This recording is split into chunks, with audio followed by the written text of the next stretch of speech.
What up, everybody? In the game, any hesitation, any momentary weakness could spell your end. Every time you get rid of a rival and a new one appears, the solution is simple. Crush them all or be killed yourself. The 48 laws of power says to crush your enemies totally. Your enemies don't wish you well, they only want to eliminate you. So you must crush your enemies as totally as they would crush you. There's a lot more to be lost by stopping halfway than through total annihilation, because your enemy will recover and seek revenge. When I was preparing this Power Move series, I was looking at Kane and Dru Tejada and thought that I might have to skip them because their game is not one of finesse, it is one of force. They simply kill whoever stands in their way. And that cleared it up for me. Kane and Dru Tejada operate using Power Law 15. Crush your enemies totally. The 48 laws of power says in order to achieve ultimate victory, one must be ruthless. Never sympathize, show pity, or hope of reconciliation. This will only strengthen your enemy's fear and hatred of you. So with that being said, let's take a look into how the Tejada brothers utilize this law. I'm not going to go over every murder that was committed by Kane or Dru, just the ones that I feel show this psychology the best. Starting with Rel. From the time we met Kane in Ghost Season 1, Episode 1, he showed this mentality. At Zeke's party, Kane was hooking up with Rel's girl in the bathroom, and Rel showed up at the party looking for his girl. This led to Kane and Rel getting into a fight, and Rel went home. The thing was, his pride was hurt, and he came back with a gun looking for trouble.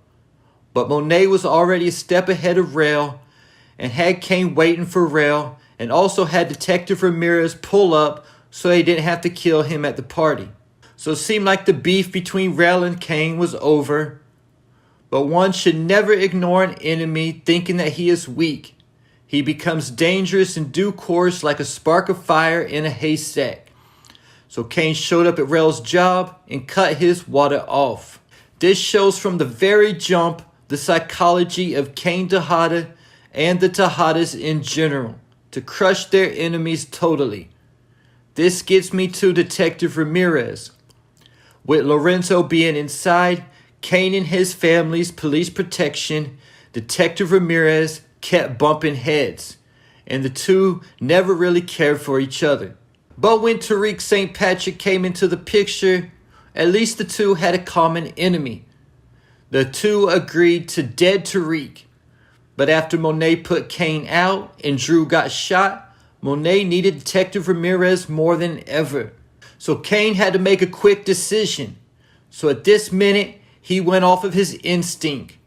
Detective Ramirez went from being an ally to an enemy in Kane's eyes. So Kane did the only thing he had been conditioned to do to an enemy: get rid of them. Even at the hospital, at one point Kane told Monet, "You made me this way, Ma." This is why Kane eventually asked Monet at one point, "Am I your soldier or am I your son?" And Monet replied to Kane, "You're both." Next up, we go from taking out a single threat to a whole gang. I'm talking about how Kane and Dru wiped out the entire GTG gang. At the beginning of Season 1, GTG was one of the Tejada family's top distributors. But they were too flashy and posting all over Instagram, so Monet cut them off and started sending all of her product to Tariq at Stansfield.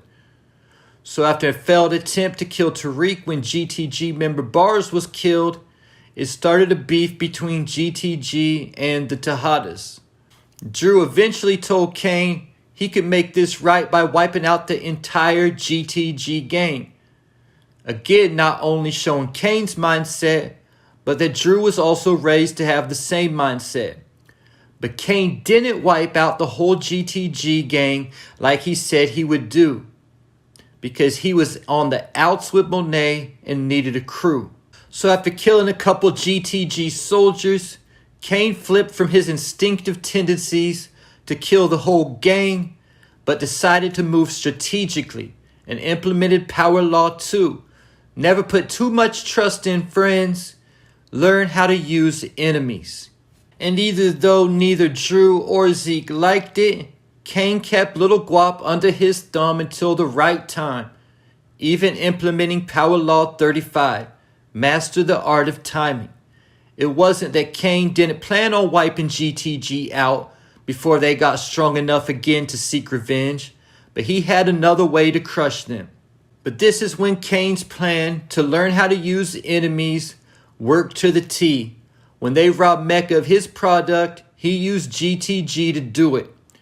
And GTG didn't steal the product and keep it all for themselves like I know many would have. They proved themselves to be loyal and gave the product to Cain. But it was in this robbery when Dru was finally able to kill Lil Guap, and Mecca and his soldiers did the job of cutting off the entire GTG bloodline. A risky plan because Mecca could have easily killed Cain for being the inside man, but nonetheless it worked at the end of the day. Getting me to the Castillo family. In season 1, they killed Frank Castillo for being a snitch.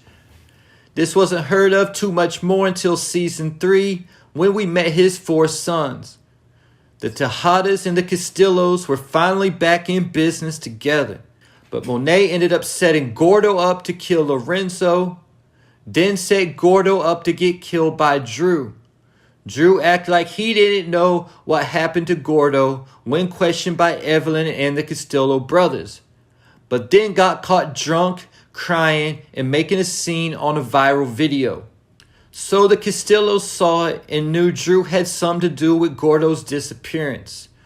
The next conversation only emphasizes Cain and Dru's mentality of crushing their enemies. After Evelyn confronted Monet at the bar, Cain said they gotta go, and Dru followed in agreement and said all of them.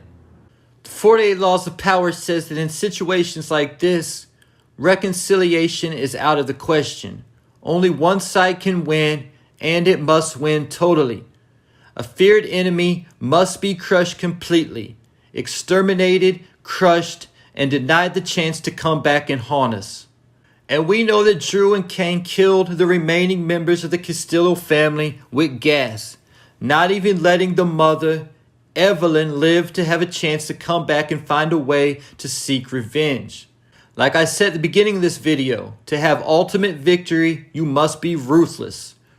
Wrapping this video up with Cain's transgression of the law, letting Tariq St. Patrick live. I mentioned briefly already in this video Cain sending bars to kill Tariq, only to get killed himself. See, Cain's initial instinct with Tariq was to wipe him out.